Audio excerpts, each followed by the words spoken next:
minutes after 9 o'clock. Good morning, and this is the final hour of the Situation Room. This is Kenya's biggest conversation, and we continue with stuff that we see happening around the country, and that forms the basis of a conversation that we're having this morning. But I want you to imagine for a moment, before we get into that, imagine having a trusted ally by your side always. Well, that's the I&M Bank promise. We empower you with tools and support to turn your aspirations into reality. So whether it's a new business venture, it's your child's education, or you're securing your future, I&M Bank is here for you. From flexible financial solutions to personalized guidance, we're on your side, championing your progress and celebrating your successes. So don't just bank. Build your future with a partner who believes in you. Experience the power of on-your-side banking and find out more at any I&M Bank branch close to you. And always remember that I&M Bank is where? On your side. That's something that you ought to remember. And even as we go into a conversation this hour, yesterday we saw an article that established the conversations that had been had over the last couple of weeks in terms of what's going to be done. And to help us into that conversation this morning, before we tell you a little bit more about what that is, Victor Ndede is a technology and human rights manager with Amnesty International Kenya, and he is in the hot seat this morning. Victor, good morning. Good morning, Du. How are you doing? Very well. How about you? Very well, thank you. We admire your dedication. We hear that you got up very early this morning and you were on a plane and you were in the hot seat this morning. Yes, You the did. conversation is as important. I love to hear it. I absolutely do. And that you're here on time. There are many folk who could learn a lesson or two from you. But thank you for being here. We're looking into surveillance or service, the push to assign meter numbers to internet users in Kenya. We'll look into what a meter actually does and what it would do on the internet in just a minute. But we want to take you to Ghana for a minute. And we can see that you're dressed for the part, so yay. Yes. Our proverbs that we usually can take every week. We go to a different African continent. We're in Ghana this week. Mark is going to share the proverb with you, and then we would like to hear your interpretation of the same. Yes. But I hope that meter is a meter they're giving all of us. Yani 1 mila. One can only wish. 1 mila. One internet user, 1 mila. That's a good campaign promise. Anyway, moving to Ghana. Right. A child who asks questions does not become a fool. I repeat, a child who asks questions does not become a fool. So my interpretation of it. Yes, yes, please. I mean, anyone who asks is eager to learn and is eager to gain knowledge. And I believe knowledge drives away foolishness. And in that sense, that proverb is very justified, that seek, learn, and when you learn, you do away with foolishness or do away with ignorance. And so, yeah, valid. Uliza swali. Tuanze na ndu. Okay, so these are the conversations that we're having this morning, obviously, asking questions and seeing exactly what is happening. So internet surveillance is a growing concern in the country. We're looking at the events of over the last 1 year or so, where there has been increased surveillance in terms of where people are on the internet, what they are doing, whom they are conversing with, the messages that they're spreading. We know that there's been accusations left, right, and center that the internet has been, not just accusations, but I mean, it's the reality that oftentimes the internet has been used to spread false information. That has happened. We take that. But now what we are looking at is that there is a bill before our legislators that essentially will see that there will be meters put, digital meters essentially put in, that would find out where you are on the internet, for how long, who you're talking to, and what messages you're putting out there. It's surveillance. However you want to look at it, it's surveillance. And if it were to pass this bill, that there would be unfettered access to you, me, everybody who gets on the internet and what exactly you do day or night. What's the problem? Yeah, I think this bill is quite problematic in the sense that, you don't look at it, and as you rightly put it, it's important that we look at it in the ecosystem that it comes in. It's coming on the back of a lot of calls for social media regulation, from the Interior PS to the Kotu SecGen to the Interior CS. Virtually everyone in government has called for social media regulation. And in us reading this bill, you actually see that the intent is actually to surveil.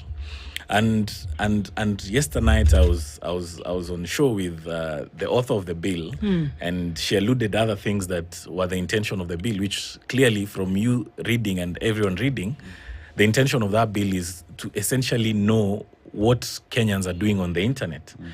If you say you want a digital meter, so look at this bill in this sense. It's proposing a billing system. The system has a unique meter number for each unique customer.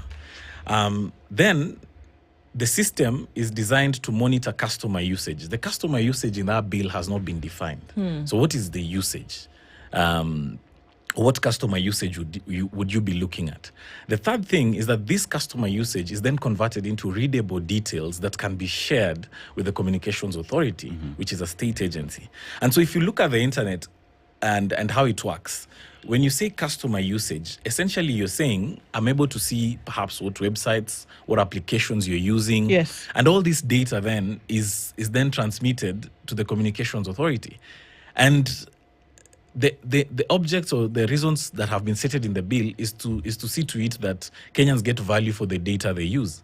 But if you look at the length and breadth of the data they need, or the bill is proposing to collect, it actually goes way over and above what is necessary for billing purposes.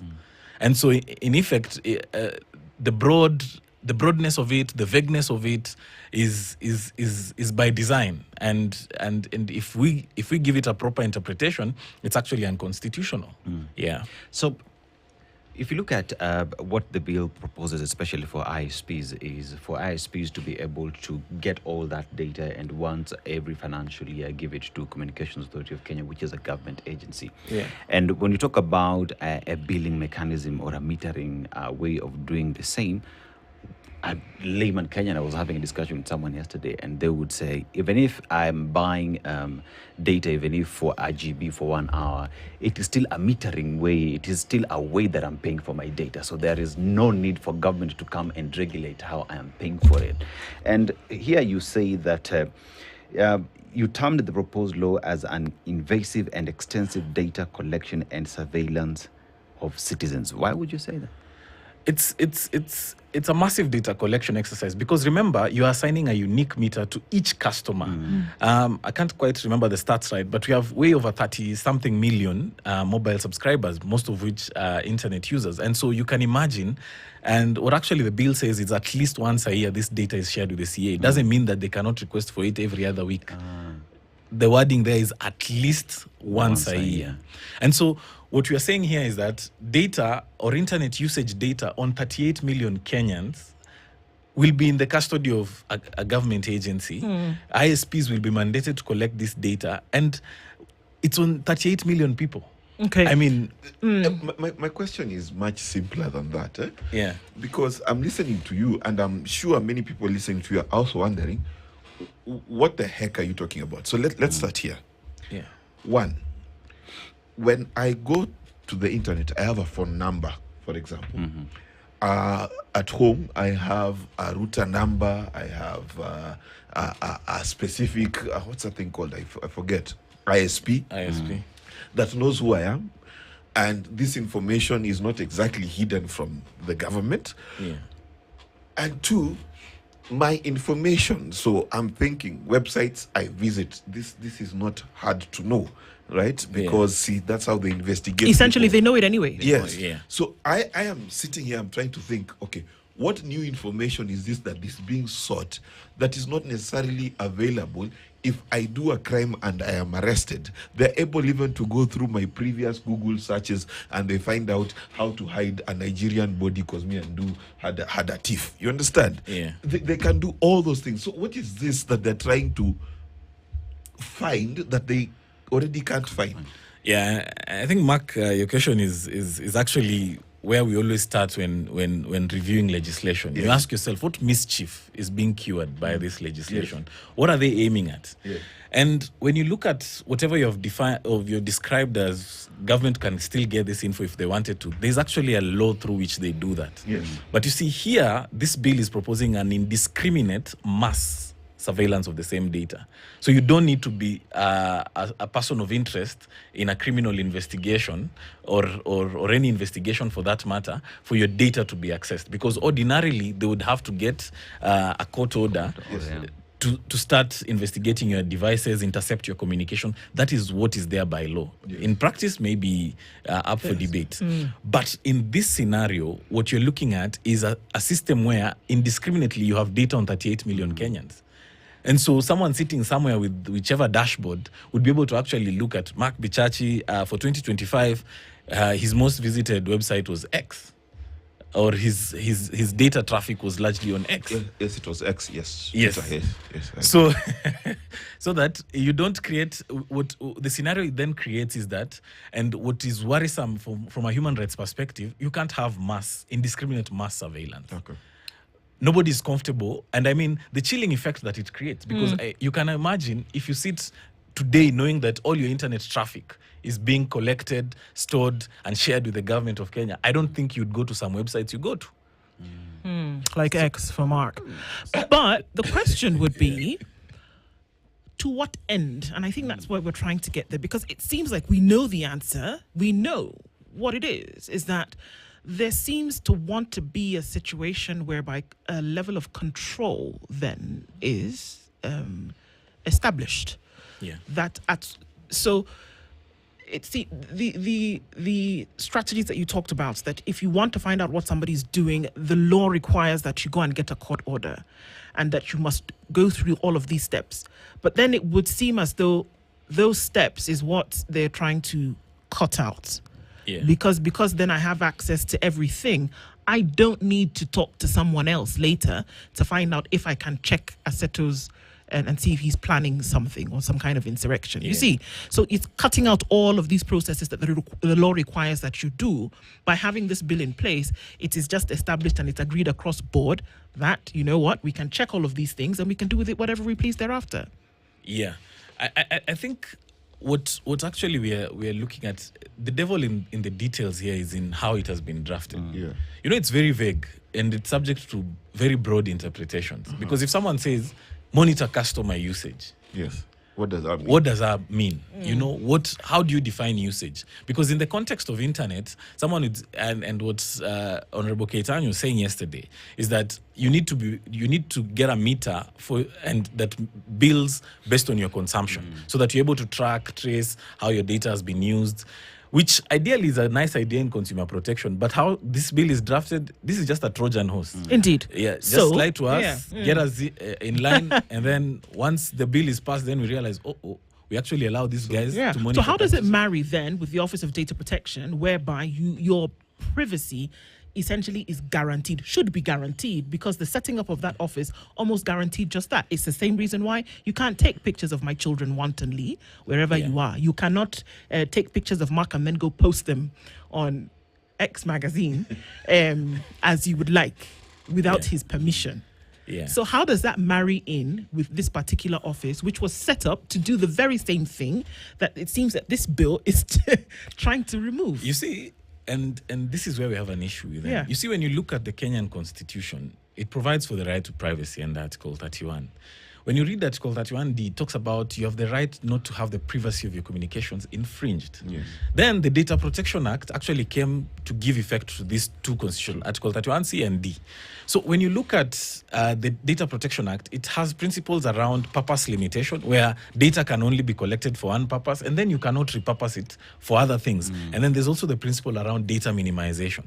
But you see here we have an overly broad and vague law that says just collect customer usage, which then defeats the purpose of, defeats the principle of purpose limitation. Because for me, the data that I use and whatever that the bill is proposing goes way and over and above the purposes of billing.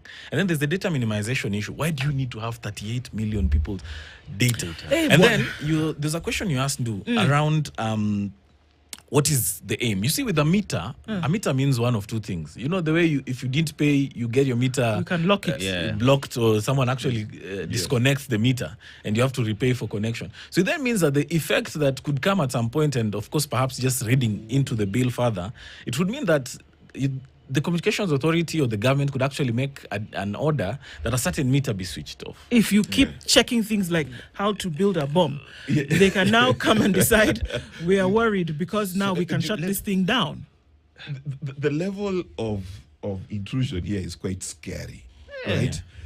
Because first, of course, there's the fear that you wake up one day and your internet connection is gone. That is a fear. But then there's also the fear of how granular this data could go. Yes. Because it's one thing to know that I go to x.com, right? It's another thing to know that I follow Aseto and Jane and Tom.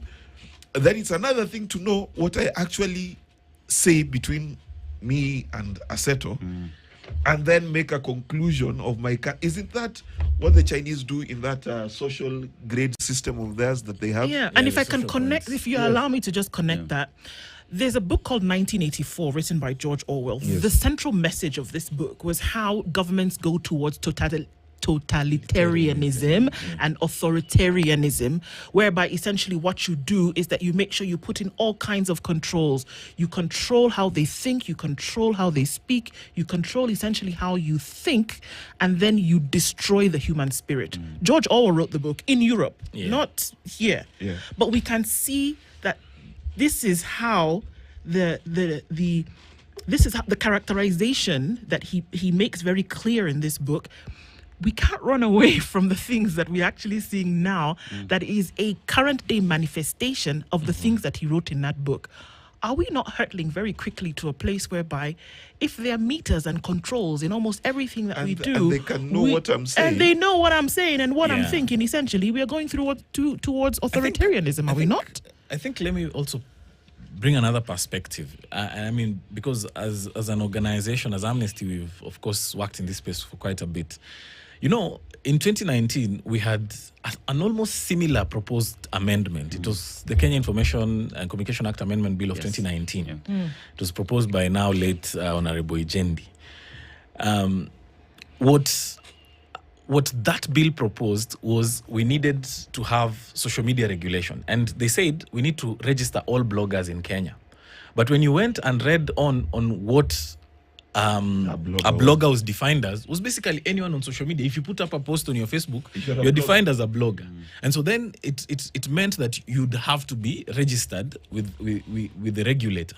Yes. Which would also mean that it would attract some fees. It would then attract some certain sanctions if you don't go through what or the code of conduct that they propose to have. They'd even placed obligations on WhatsApp group administrators in that bill. Yes. That bill proceeded all the way to the committee stage. Guys fought so hard, at least the then Committee on Communication at the National Assembly, so it fit to drop that bill. But if you look at the context, and that's why I'm saying, for us, we look at this thing in an ecosystem of things. Everything is building up to something. And normally it's attacked from many laws, because even in the current finance bill, KRA is seeking waivers. Is like, let's delete the clause that protects citizens' personal data from being integrated with the tax system. And the question there still is, why would you need all this data in the hands of businesses for you to do your tax administration? There are far less intrusive ways to do this. And that's what we're even saying with this bill. Whatever intention they have on ensuring that people get value for money for the data bundles they purchase, there are better ways and less intrusive ways of getting to that end. Yeah. So, when you look at the bill in place now, there are a few things that I've picked up. So there is the unique number. The unique number then would grant you access to the internet, right? And then we have the meter within which now you get to do your business and whatnot, right? Now, we have the readable data as well, which is being shared by CAK. And one would argue all these is so that the government gets an opportunity, an open door to do as it wishes, in the sense that through the readable number, they're able to come up with a conclusion about you and what it is you do on social media and decide whether to revoke that meter number that grants you access or not. And these will then go forward to make a decision on the kind of communication that the government wants to happen on the interweb. Is that so? Yeah.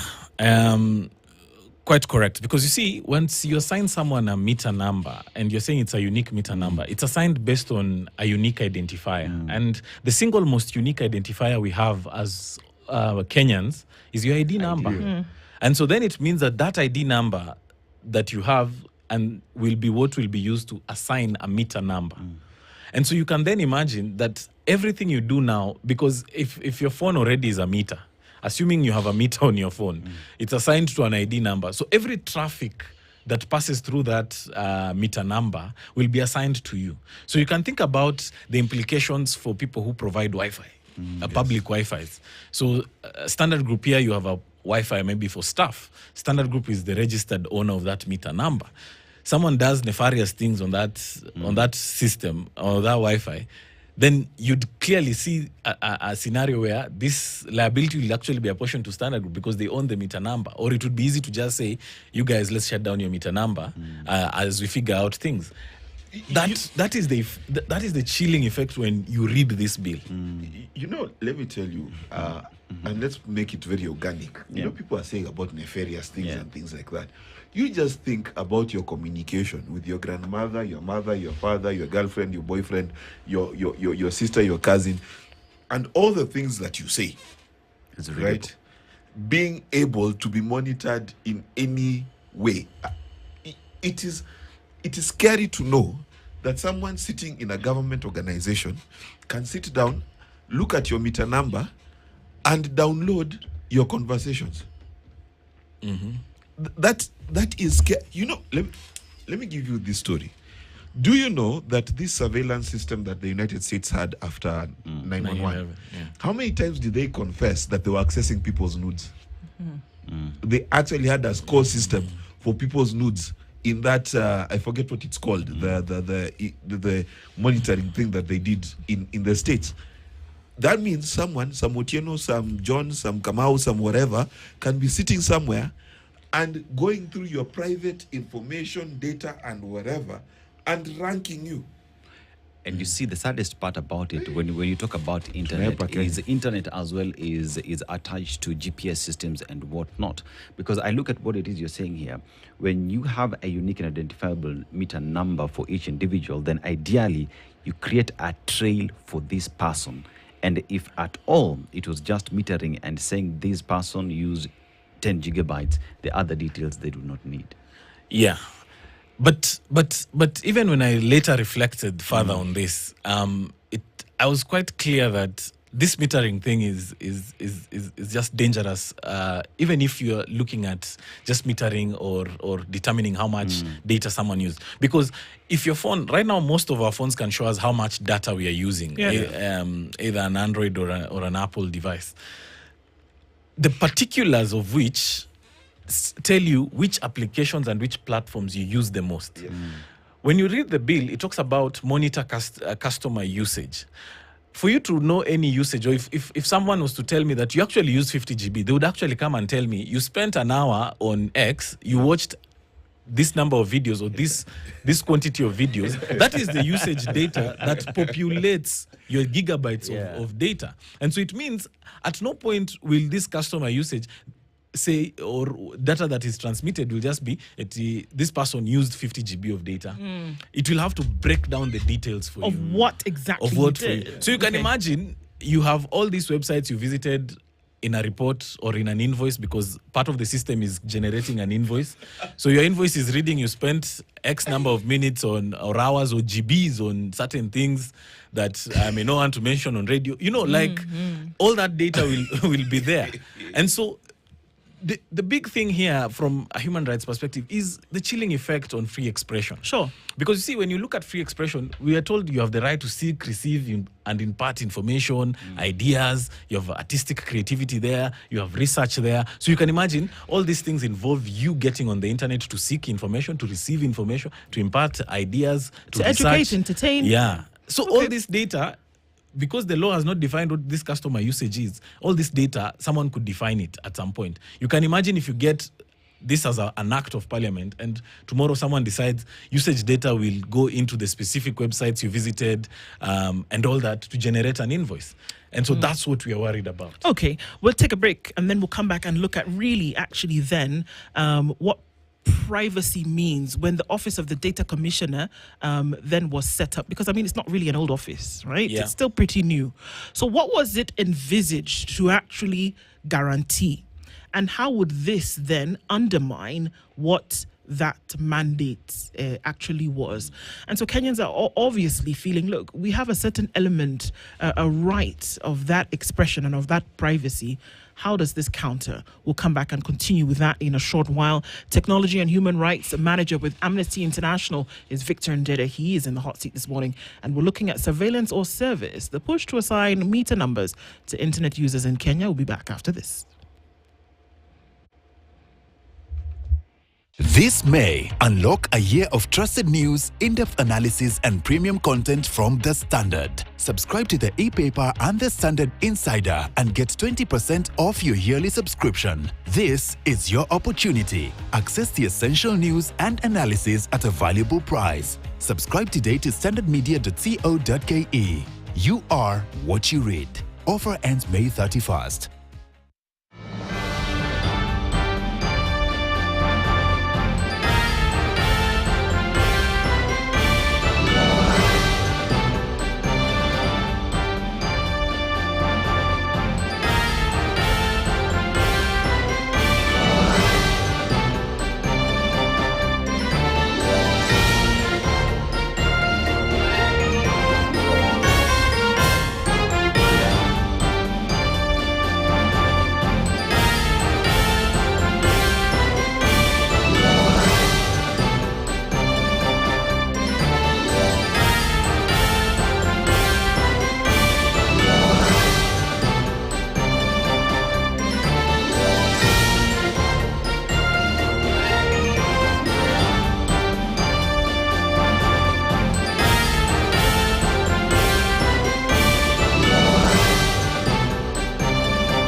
Unasonga huko kilo mahali mbali unatoa then you come mpaka when you are not near impact. Sawa sawa. Okay, mtosi. Usikuwa umeniitiza wazimu sasa. Nimekuja tu kwa sababu umeniambia kuja kuna nini? Sasa nikwambie mama. Hatuna kitu mama. Mama Brown. Ile kitu utaenda kunjionea leo. Sikundanganyi. Ni ajabu. Makaa inaendaje kwa nyama? Na mimi ndio nauliza. Isi senyu sinaingiaje kwa makaa? Kwani nikikona ingo hivi mikakati. Mikakati ninjeke kona. Toni ngone kwa. Tuta fuata vile tuli.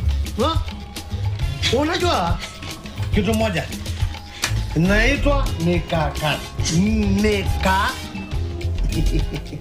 Leta mtu wa manage nyumba yako. Mimi msichana nitafuta hapa. Nilete panga inikate. Inikate miguu. Excuse me sister, kidogo. Ani majirani wako? Kabisa. My good neighbor. Na wewe? Ulikucha lini? Nashingo, twende. Tupige hiyo kitu yenye mnafanya.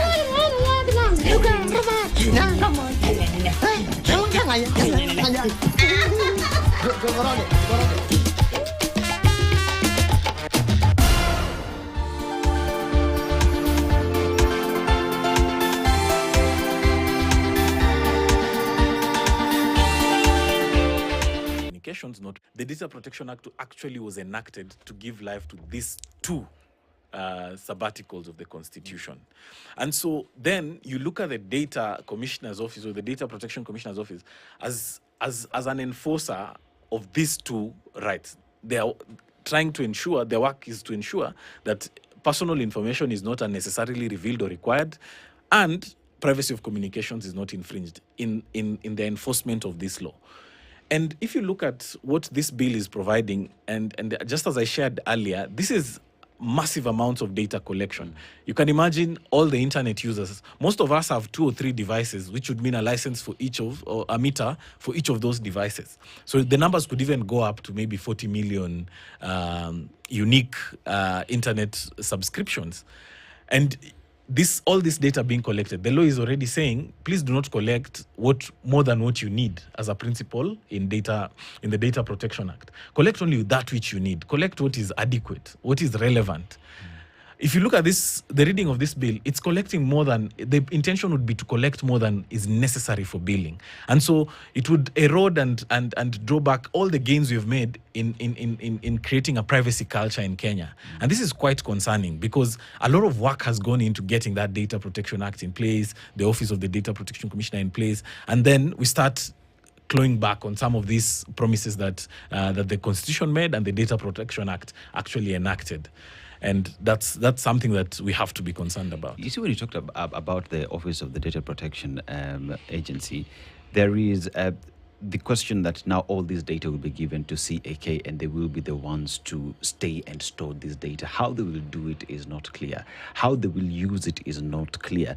Just how dangerous is that? Because then you see these will be bypassing the Office of Data Protection on what role they should do. Yeah, I mean, in reading of the bill, of course, there's lack of clear oversight on what exactly or who exactly oversights this data sharing. Of course, they'll say CA is oversighted by a board, which it has, and Parliament. But this is a very operational thing that people would ask, how do you oversight this? But the main thing to note, even before we get there, Sito, is in the act in itself of collecting data points on 38 million people just to generate invoices and bills on their usage is already an excessive data collection exercise, which would already be afoul of the law and even the Constitution itself. Because this bill, if you read it, in the way it's been drafted, it's actually a bill that is proposing to limit the right to privacy. Yeah. And so for a law to limit a right, it has to meet a certain criteria. It has to be necessary, it has to be proportionate, and it has to pursue a legitimate aim. This law does not do any of those 3 things. Just a quick question. Does this law say that once this data is collected and it's given to the Communication Authority, what the Communication Authority can and can't do with that data? Does it say? No, it's silent. And so then it would mean that everything else that is within the powers and functions of the Communications Authority would then be applied to the data that is collected under this amendment bill, should it become an act. Yes. So everything else would apply. So basically, you become property. Your data becomes property without limit to the Communication Authority and all its functions. Yes. One of which, by the way, is to switch off Spice FM, should they choose so. I wouldn't say that out loud, but okay. Yeah, but that's what I'm saying. Yeah. You see, if your data is given to the authority and the authority has the ability to switch off certain stations, right? It means that then your own device being given to them and then it does not meet the requirements of what they want done, then they can do what they do to every other... Yeah, I mean, that was the point where I was making, that if you issue a meter number, then... Yes. Impliedly, yes, you can actually withdraw the meter. Yes. The meter number. And so it would mean effectively, if, say, for example, a telco refuses to assign you a meter number, you cannot access the internet. Right. And that already is problematic because it creates an access issue. Yeah. If they get an instruction to withdraw your meter number, they will effect that instruction. Yeah. Based on whatever customer usage data has been seen. And so what we're saying is that this bill is just a Trojan horse. Once it is enacted, a whole world of surveillance opportunities opens up to the state. The other thing to note also is, imagine an ISP with all this data, government with all this data. Yes. This data is so rich from advertising agencies, digital markets. Yes. So they'll be attacked. Yes. For someone to get this data. And in fact, that's why in the article yesterday, I talked about the cybersecurity implication of this. Because I would imagine for any big tech, because that's their big business, advertising, this data would be like a treasure trove, you know? Absolutely. Like, I already know what this guy likes, which websites they visit. I mean, What I their can habits target you with are, yeah. advertisement because I already have clarity on how you operate on the internet. And so who will work to protect this data? We have had significant attacks on certain government systems. Yes. BRS recently had an attack, and we had a lot of that data on who owns companies or the beneficial ownership data to the level of beneficial ownership data shared with on the dark web. Yes. I think a year ago we had the denial of service attack on eCitizen, and nobody has come back to us and told us this is how things went. This is either what was taken, this is what remedies we have put in because of how obscure some of these things are. And so now you can imagine another database with 38 million people's internet usage. And remember, this data is collected, I mean, the bill says at least once a year, but the CA could actually collect it more than once a year if it chooses to, because the minimum threshold has already been set. No maximum threshold has been set on access. Yeah. Okay. And there's no law in terms of how long this data is kept. Because there's also supposed to be, if you're keeping my data, you're keeping it for how long? Yeah, so I mean, the Data Protection Act provides that, of course, data cannot be kept in perpetuity. You have a right to be forgotten. Yes. And they have to delete that data at some point. But of course, the bill is not clear on whether and how this data should be kept, for how long. And those are things that I think would be defined by statute rather than regulations that would come later, so that we are clear that if this thing comes to pass, then if data is collected on my internet usage, someone cannot stay with it timeless. So, beyond looking at cutting out what the demands of the law are in terms of what then you can retrieve from somebody, we're looking at this bill. I don't see that it provides anything more than what is already currently available for them to do. If they wanted to find out what you were doing, they could today. If they what this bill, the only thing that I see is that it cuts out the whole thing of having to go down, getting a court order, wait for this, the other thing. It just opens the door.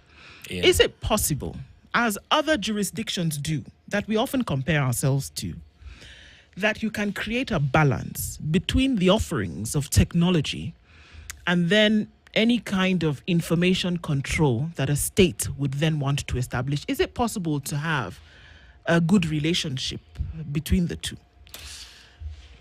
It's a complex one. You know, and let me just go back to something you've alluded to.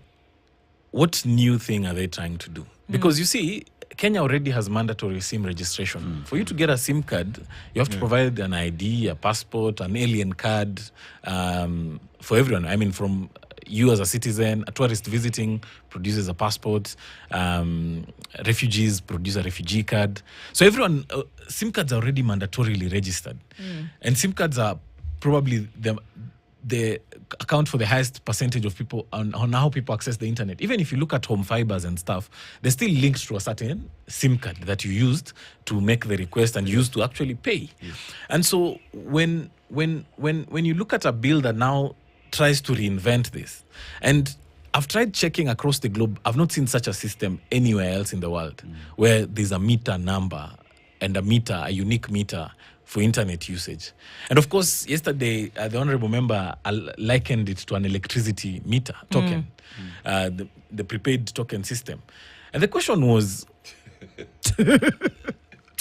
it was a difficult conversation, but because when you talk about a meter number, Kenya Power never comes to tell you that your fridge uses X amount of power or whatever. But they are or use this amount of power on things that vibrate in your house. Exactly. It is all about, this bill wants to go deeper and open the floodgates to authorities to use your data as they wish. Yeah, it's. There are two effects of this thing. There's, of course, the massive collection of data. Yes. The second one is just the chilling effect. Yeah. Do you know, like, the moment this thing passes, nobody will use the internet the same way they use it right now. Yes. Because I'll be like, I think these guys are monitoring my traffic. You know, it's like you having your browser on a billboard and how you're using your phone just being on a billboard. You know, someone seeing your thoughts, someone seeing what you're researching. think about it like people who have perhaps researching on a medical condition, researching on a holiday. All this information someone would have access to. And the problem that is created there is you start getting people self-censoring themselves because you are worried that if whatever I'm researching, whatever I'm sharing with my friends and colleagues is shared with the state, then certain things would follow me. That means the bill, if you look at it deeply, goes in to curtail on the freedom of information and access to that. Yes, because you see, when you have a right to access information, and on the other side, someone is saying, I have access to all the information you're trying to access, then you're left with the question, should I proceed or not? No, let me just ask a question, because people are asking, this is about cyberbullying, it's about online criminality and things like that. Now, we've said this before, and let me repeat for their benefit, that number one, there is cures already in the law. If you're cyberbullied, correct? Yeah. They can investigate. Yes. If there's criminal activity happening online, they are able to access all those systems and still investigate, correct? Yes. So this bill is not curing anything criminal. Yeah, and I mean, already the law, the constitution of this country provides for what would be limitations to freedom of expression. Yes. Advocacy for hatred, hate speech, Yes. incitement to violence. Those are already provided in law. Yes. When you look, and the government enacted in 2018 the Computer Misuse and Cybercrimes Act, Yes. provides for a whole list of offenses that relate to using of computers or digital systems. Yes. So, and when you look at, perhaps if you're, and I even saw those comments yesterday around child sex offenders, there's already a law that looks at those people. Yes. But if you say you want to indiscriminately surveil all of us in the guise of looking for a few criminal elements, that's a problem. Unless you're saying all of us are criminals first, and then we prove ourselves innocent. Or we must ask you then how you can efficiently do your job if you must put everybody into the basket and then weed them out. Your job requires that you should be succinct in your, in your pursuit of you should be able to then be able to zero in on. You can't now say throw everybody into the net and then thereafter start to pick out the fish. I mean, for goodness sake, we're not fishermen here. You should be able to do it with better accuracy. That's why you're there. Yeah, and even just the amount of work they're trying to load onto themselves. Like, how would you even humanly look at 38 million people's invoices? Yeah. How? And even and you see, then it would mean that perhaps at some point they want to apply artificial intelligence to this. So imagine again AI systems picking up on your usage data, and someone because first someone will have to train it with your usage data. Okay, I just had a eureka moment. Perhaps we're looking at something that is the result of somebody saying, what is it that I can actually do that would leave a legacy on my position in this particular office? So perhaps we can ask the question, when we look at Kenya's technological journey and the things that are happening in this space, what is actually lacking that perhaps we can pay some attention to, that those things can actually be done? Are there things perhaps that need to be done in Kenya's tech space? Yeah, I mean, there's a whole lot of things that can be done, and I mean that we can waste some, not waste, that we can apply some energy to. I mean, there are things that people are asking for, like, and all these processes around AI and its regulation. We have data policies, cloud policies. There are more useful things to do in that space. And whatever the honorable member ideally explained yesterday, because the concern there is about the expiry of bundles after someone purchases. And we are like, it's an important issue, yes. It's a consumer protection issue, yes. But we are not reading it in the bill you have put forth. It's not there. Yeah, it's not there. What you're saying and what the bill is saying are two different things. Yeah. And so the advice was, withdraw this bill, go rewrite whatever you're saying in the language that would fit consumer protection, and then bring it back. But in the current form, whatever you're saying around people getting value for the bundles they need, saying that people buying bundles for 1 hour and then they expire without them using, it's all a market thing. There's an expiry of bundles. There are bundles that, and I mean, the less money you spend, of course, you see you get higher bundles but for a shorter period of time. And so it's just how the market is. And further, we told the honorable member, you can't, if sitting in parliament debating finance bills since 2020, since time immemorial, the same parliament has sat and passed finance bills and tax bills that have added tax on digital services. Yeah. So if your aim is to get most value for money for the youth of Kenya to access the internet, look at the taxes that are put on digital services. Mobile data, call time, all those things attract excise duty. Yes. Excise is a sin tax. Tax that is levied on alcohol, tobacco, Things that you maybe don't need. That you want to dissuade people from using. And so if digital services attract excise, then it means you're trying to dissuade us from using these digital services. And across the continent, it has been the go-to place for governments to raise more income, revenue, going for digital services, because that's where it's growing. And so if you want to improve the prospects of young people accessing the internet, look at the tax. Yeah. Reduce the tax. Mobile service providers will also definitely meet their side of this deal and reduce the costs of internet. But you cannot use this route to try and tackle that. But at the same time, when you say that you tax data usage, etc., it also means that as a government, you're incentivized to know that if this guy bought 5 GB, he actually spent 5 GB. So there's already a system to tell that 5 GB has been bought and used. But now you see what the bill is proposing is for you to know what composes 5 GB. The website, the downloads, all those things. And that thing is on your invoice. And you see, this goes even deeper. If you just sit and look in terms of people who work in terms of investigations on the social media, they use pseudonyms. And there will be no pseudo accounts if anyone is an investigative journalist, because then you will be required to have a meter number that is a unique identifier to you. So in anything that you post on social media, on the internet, will directly be linked to you, which then blocks the work that you do. Yeah, or even your story is just blown before you get anywhere. Because I mean, someone already has access to what you're researching on. That data is available. So. And one of the things that has been very important in our internet space has been the pseudonymous and anonymous access to the internet and access to social media platforms, because then they allow for whistleblowers to do what they do. They allow for human rights activists to do what they do. And so when you bring in such a law, then all this gets eroded. And then you have a system where everyone knows that whatever they do on the internet is surveilled at will, mass, indiscriminate, and shared with the government. I often think, and in development circles, many would agree, that the acts of government should, across board, bring about benefit to the country and to its people and to the processes that they engage in.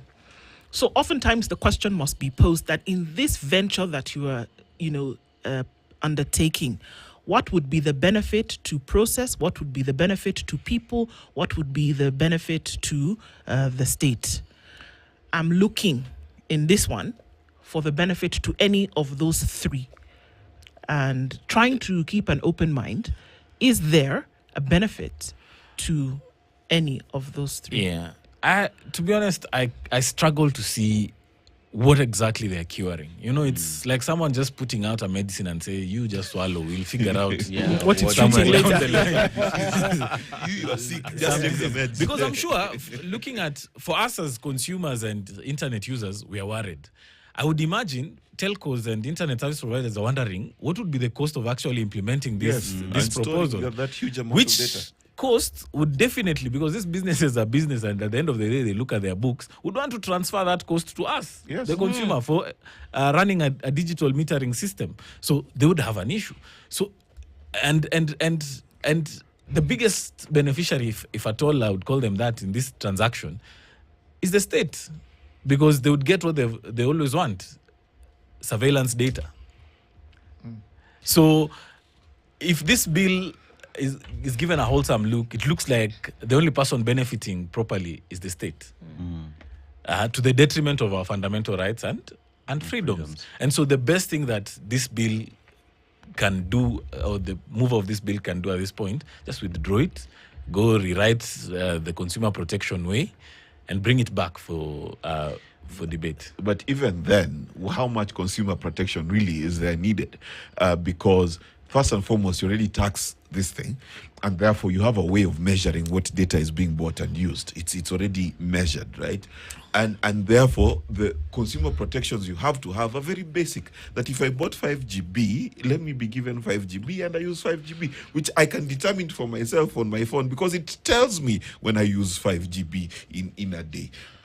So what protection is this that we need, and who has been harassing me anyway? But that that's what I'm needed saying. I don't even think it's needed. Yes. But I can tell you now, if you just give me 5 seconds, I can list 50 things that are needed in this country for which this sweat and effort to do this thing and these resources that will put behind it can actually go to and actually sort out. Yes. I think we are now trapped in another situation whereby somebody's sitting somewhere and saying, you know what, perhaps I can do what? Look at the time it will take. Look at the resources that it will engage. Look at the people that you have to now put in line to have all this sorted out that could very well be doing other things that will benefit this country directly, for which there is lack today. And not to mention that to make the whole thing of getting on the internet more expensive anyway. And it is already expensive. And then for people who in other countries they're doing the thing for free, almost free. That's where we should be heading instead of this nonsense. Well, I'm sorry, but that's what it looks like to me at this point. But can we get away from this dragnet of, again, I want to know so that I can plan? No, there are other things that I really do believe. If the issue of the thing is too expensive, absolutely. Take it back, rework it, bring it, and then we can say, members of parliament, have a go at this thing. But are we looking at, again, misplaced priorities when it comes to things that ought to be done? I don't even think there's a priority. I just think it's misplaced. Victor? The bill is just fatally defective on arrival. I mean, you read it and everything screams the unconstitutionality. If you draft a law that is so vague, so broad, and it's already proposing to limit a right. In fact, in the bill itself, it is not acknowledged that it's a bill proposing to limit right to privacy. It's basically fatal on arrival. And the only thing, and if Parliament can heed the advice, is withdraw this bill, have the member rewrite a consumer protection bill in the proper manner that it should. Then deal rather from than there. trying to get this Trojan horse snuck in, and then once it's enacted is when we realize actually everything is actually in the hands of the state. And we have to be conscious that this conversation, this bill is not in isolation. This moment of introduction is not in isolation. Of course, the member says it's been in the works since 2023. But conversations on regulation of social media and the internet have been there for a long time. Absolutely. I mean, when we saw the bill in 2019, we have seen KRA's intention in the finance bill last year, this year. The intention is clear. We need to look another way, that's for sure, definitely. And Victor and Jede, we want to thank you so much for being here this morning, opening up a lot on this and putting the spotlight. Technology and Human Rights, a manager with Amnesty International Kenya, has been in the hot seat this morning. Thank you for doing that. And thank you for being on Kenya's Biggest Conversation, The Situation Room, this Tuesday. For more conversations, join us again tomorrow at 6, God willing. Good morning. It's 10 a.m.